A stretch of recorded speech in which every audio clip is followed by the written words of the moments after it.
Back to you, Honorable Murkomen. A question from one of our viewers today. You've explained why you did not attend that meeting at State House, but maybe you can tell us, why did the Deputy President fail to attend the same meeting? I suspect you need to ask him whether he was invited or not, or whether even he was aware. I don't know. Okay, you did not ask him when you had a lengthy conversation with him today? That did not come up at all? Today was... Waiga.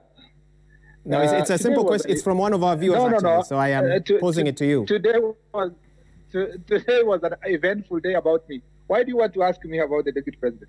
No, it's one of the viewers who's asked me to ask you. So what is your response? You know, there is this quote, which I want to disabuse many people, that for those of us who are elected leaders who work with the President and the Deputy, that if you seem to be close to the Deputy, you should be knowing his diary, his meetings, and all that. I think, please direct those questions to his office. Okay, all right. Again, that's your answer to the viewer who's asked that question. Moving forward, is there a plan for you to leave Jubilee if the frustrations continue, as per what you've seen today? Why? Why? You know, that is a quitting spirit. When you have challenges in family, in your house, and so forth, you leave to go where? That's your home. No, challenges are there to be resolved. In fact, Waiga, my support for the President and the Deputy President is unwavering. It will never change.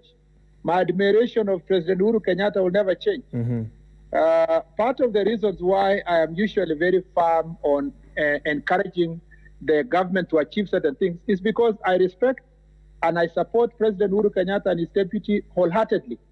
Actually, in a family, there are different types of children. There are those who fear their father. There are the ones who are all even sent by the siblings to say, go and raise these things with their father.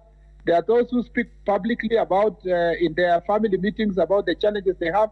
And there are those who keep quiet. I am one of those people who forthright in speaking, but it's totally out of love of Jubilee and this republic and President Uhuru and his deputy. And it never changes. It never changes whether I face the challenges I face today or I face tomorrow.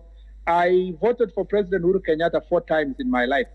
The first president I voted for was President Uhuru Kenyatta in 2002. I voted for him 2013, 2017 twice, and I did it consciously. If he is facing, if I don't agree on 1 or 2, 3 things that are happening in the country today, it doesn't diminish the fact that I made a conscious decision to vote for President Uhuru Kenyatta, and we must ensure we complete the journey with him. So nothing that happens, whether now or in the future, will ever make you want to leave Jubilee, is what you're saying here tonight? That's not on the plan. I am not interested in leaving. You know, Waiga, President Uhuru Kenyatta has 2.5 years.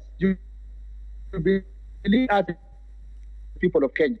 Planning about leaving party and running away and doing that doesn't help the country move forward. What we should do is to regroup as a nation, support the president by privately or publicly or in whatever means you can do to ensure that we are things we promise the people of Kenya to do, so that when the president exits and has his legacy, the rest of us who will continue, engaging in politics can have a political party that has delivered to the people of Kenya. That is why you see the anxiety that is there among the Jubilee legislators in trying to push for the best interest of the country. Tell me this, and one of the things that, the part of Jubilee that, we could call it Tanga for this discussion, have been putting out there are orders prohibiting or suspending the proposed merger between KANU and Jubilee. But there are claims tonight that those initial orders were forged. I'd like to get a response from you on that. I have seen the judiciary website, and the orders that were served on the Speaker of the Senate are the same, except there is a section that is added in what the judiciary has posted about that says that the majority leader and the majority whip should not be removed, which is expressed. But the rest of the orders are the same as the one that was served, and still all of them says that the coalition agreement between KANU and Jubilee should be suspended until the matter is heard and determined.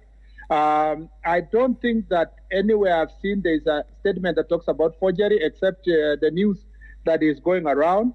Why would there be even minute differences? Are you not supposed to take the original order and post that? Why would there be any differences between the two orders? That original order that is in public domain acted from the court. So there could have been issues of extraction of the order or so forth. But for me, it changes nothing because it even in the one that is in the judiciary website is just an addition that I've shown that was not extracted, which says that the majority leader and majority whip should not be removed from office. Okay, so those who say there was forgery or some sort of interference in that, again, you say you disagree with that completely, is what you're saying here. Why don't you tell your directors you talk to me to go to the judiciary website and see what has been posted by the judiciary? No, I looked at them before we came on air. We also looked at them at the moment, and there is no forgery that is being argued there. Okay. As we wrap up this discussion, Honorable Murkomen, what advice would you have for Honorable Samuel Pogisio, the incoming Senate Majority Leader? Well, let me say that I want to thank the Jubilee Senators for the great support they've given me and they continue to give me. They've given me for the time I've served as Majority Leader from the 2018 up to now. And I have a great admiration for my colleagues, even those who were asked to sign a document to remove us, but they didn't meet the threshold. I still have maximum respect for everybody. I don't hold a grudge. As a Christian, the Bible teaches us to say you forgive everybody. And I want to ask the Senate, both the majority and minority side, that we need to pull together, come together as a family, and move the agenda of devolution forward. Let's not be distracted by party politics, because the achievements we made in the past is when Senate comes together without considering political sides with minority or majority. Please, I hope you're getting to my question now. I have just said that I want to appreciate everybody and wish every senator in the Senate. I want you to address the incoming Majority Leader, Honorable Pogisio. What advice do you have for him tonight? Sorry, I'd like to wish the very best in the Senate. Okay. You want to leave it? I thought you'd have a lot more advice to give him based on your experience. Honorable Murkomen, let me read for you one tweet by one of our viewers here tonight, and that is up on the screen. It is from Shadrach Adili, who is asking, does Honorable Murkomen still believe that the President and the Deputy President read from the same script?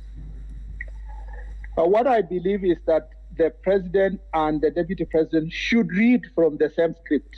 Should. And where there is a difference of opinion, we should ensure that our party structures are working to ensure that we move our issues forward. I haven't also seen the cabinet meet for a long time, so the cabinet also can sort some of the issues that take place within the executive. And as I said, I serve diligently within the legislature. Okay, and in as brief a sentence as possible, how would you describe, in your view, from the position you sit in, the future of the Jubilee Party? Jubilee Party is going through a turbulent moment.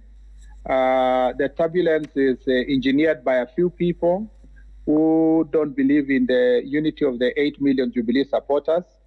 I believe that if we pass through this very turbulence and the rough moments, I believe that if we just hold on there for a short moment and sort out this very difficult phase, we will emerge the other side more pure, more polished, like proper polished gold. Okay, you sound very optimistic. I almost wonder what role you'd like to play in that Jubilee you envision. Before I let you go, nevertheless, Honorable Murkomen, I want you to say hello, or is it goodbye, to Honorable Pogisio, who can hear you now. Again, I asked what advice would you have for him. He can hear you as we speak. Any last word? Go ahead. You know, the real name is the real name is Pogisio. You know, Honorable Pogisio is my neighbor. So if we have to have any discussion about issues that affect our people or affect the senators or affect devolution, we will meet face to face to discuss. We don't need to talk to ourselves through the media. We always have the opportunity. Senate over and over again. That's not an issue. Okay, one would expect a neighbor to be quick to dish out advice. Thank you, nevertheless, Honorable Murkomen, for speaking with us tonight on Newsnight. Let me now introduce... Before you leave... Go ahead, briefly. You kept alluding to the fact that I keep quoting the Bible and so forth, and I've seen many people trending all that issue. I hope you don't forget that myself, like Honorable Spoisho and many others, have been Christian leaders, especially in the Christian Union.